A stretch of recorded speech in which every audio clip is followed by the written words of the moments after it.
Schneiderman. Does whatever a spider can. Look out. Here comes Schneiderman. G'day guys, welcome back to another episode. Here today, as voted by you guys, we've got Leigh Montagna. Thanks for joining us, Joey. How are you feeling? Oh, it's been a long time coming, Adam. I'm really excited about doing this. Yeah, Thanks, mate. It should be a bit of fun. Here we go. So we'll start with a few questions from the fans. The first one's from Timmy Gage. Why do you have no neck? It's a good question. I blame my old man for that. I don't have a neck. I do see that sometimes, but yeah, the old man's fault. Good answer. And the next one is from A. Chill-Ez. How do you say your surname? Montagna. Okay. There you go. There's the answer for you. Thanks, Joey. Give me heaps. Next question is from Scott, a.k.a. Scott. You're grooming yourself for a media career after football is done. Who do you see making way for you? Good question. I'd like to think I've got Jake King covered. So hopefully if Jake King can get a gig, I might be able to get one. Oh, great question. The next one is from Brad Stiller. What's the stupidest thing you've ever done? Stupidest thing I've ever done. Probably get on the back of a motorbike with Cozzy. On the farm. Yeah, that wasn't smart. I survived, so that's okay. Good one. Last one is from Suki. Who will captain St Kilda in 2018 and why? I'll go Jack Nunes. I reckon by then, another 3 years down the track, he'll be ready to lead the club. He might mature a bit, you reckon? Yeah, he'll slowly mature. Yeah, he's got Jack Stephen taking Jack Steve with him, so he'll mature and get there. Beautiful. Now tell everyone out there a little bit what you do outside of footy. I've just started up a new business. It's called Boost Sports. So we're running some football and netball camps in the school holidays. So I've been getting that up and going, just starting to think about life after footy. So check out the website, Boost Sport. And also, a little bit of media stuff that I'm obviously planning for life after footy as well. So enjoying it. Perfect. Now, mate, you're one of the cleanest guys I know. You're pretty straight and boring in your life. You're not so exciting.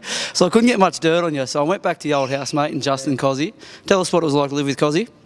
It was always interesting living with Cozzy. It was great fun. We got on like a house on fire. We never had a fight, never had too many issues. He's an interesting cat, Cozzy, as we know. So plenty of fun times, but really enjoyed it. I had 7 years with him, so we almost were like a married couple for a while and did everything together and went out for dinners and parties and all that stuff. So we had a good life. I actually miss him. Cozzy, I miss you. Now, is this true? You have cried in the past about talking about this in a spa one day at Nick D'Alessandro's, that you were flat about moving out with him. No. Started tearing up? The other way around. Cozzy cried. Is that the story you're hearing, or you get it the other way around? Cozzy reckons it was you. No. We had a D&M in the spa one night about moving out. It was time to leave. Time to leave the bird's nest and fly away, mate. And Cozzy actually shed a tear that I was leaving. So I appreciated that. Yeah, that's pretty tight. And you said you never had an argument or rarely argued. Now, is it true you love your footy, obviously, you're a footyologist.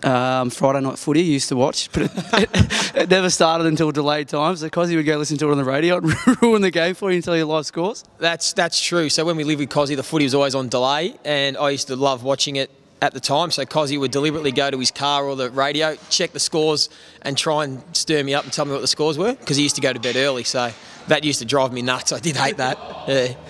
Fair enough. And also one day he said he's walking past your room and he heard all this talking going on in your room. He didn't know what it was. So he stuck his head in and had a look, and it was you holding a toilet roll, commentating in Bruce McAvaney's voice. Is this true? Nah, that's bull. He's made that up. That's not true. No. Are you sure? Positive. He's made that up. Might have some video footage of this. No, you wouldn't. That's Mayo. That's Mayo. Tell us, growing up, mate, did you own any pets when you were younger? Yeah, I had a dog. I had a Labrador Shibu. And what happened to that? Oh, no, that one just passed away naturally. I had a dog before that we thought, my dad told us ran away when it was young, and found out years later that Dad actually left the gate open deliberately so it would nick off because Dad didn't like it. So I didn't find that out till I was a bit older. Fair enough. And you got a pet now? Yeah, got a little dog now, Alfie. My wife bought it for me for my 30th birthday, so it was a bit of a surprise 30th present. I think more for her than me, but I like him. You like him? Yeah. All right, we'll have a look at this one then. Just explain this. You like him that much, do you? Yeah, that's a little Sunday afternoon spooning session with the dog. Erin's taken that photo one day when I was having a nap. Yeah. That's cute, mate. You are a bit of a city slicker. You're not known for the old handyman around the farm or anything like that around the town. Now, one day you had a few people might know this story, but you thought you saw a snake in your backyard, so you called a snake in and come around and have a look. Want to fill us in with that? Yeah, true story. I think most people have heard it. I was cleaning out the back little laneway, my place, and a whole bunch of leaves, and I thought I saw a snake. Didn't have a shovel, not confident enough to go and kick it or see if it moved, so I thought I had to call the snake handler, and he came and charged $180, and it was a shoe. So true story, pretty embarrassing, but I did think it was a snake. It looked like a snake. So what do you do? I wasn't going to go and catch it myself. No. Just maybe have a look a bit closer. On the city slicker phase, can you change a car tyre if you got stuck with one? Yes. Have you ever? No, I haven't had to. I just ring up. I've got the Audi roadside service, so I haven't needed to. So you couldn't jump start a flat car either? Yeah, I could with those. Have you ever? Nah. Could you put a bed together if you bought a brand new bed? Hell no. Nah, no way. Nah. I can't put any of that IKEA stuff together. Could you put a TV cabinet together? Nah. What about ride a motorbike by yourself instead of not behind Cozzy? Nah. My missus won't even let me get a moped in Bali, so I got no chance. Have you ever had a trouble changing a toilet seat at home? Yes, that's another true story. Is it true your wife had to hire a hubby to come in and do it, and you hid in the front room while they were there? That's a true story. The toilet seat needed changing. To be honest, it wasn't one that you could just fix yourself, so we called hire a hubby, and I was home, so I went and hid in the spare room while the hire a hubby man came and fixed the toilet. But I didn't have any tools, so I wasn't going to be able to fix it. Jesus. What are you looking at, Billy? Oh, no, mate, you're a bit of a... Tell me you didn't have any dirt on me. You got plenty. And what's some hobbies you got outside of footy? Bit of fishing. What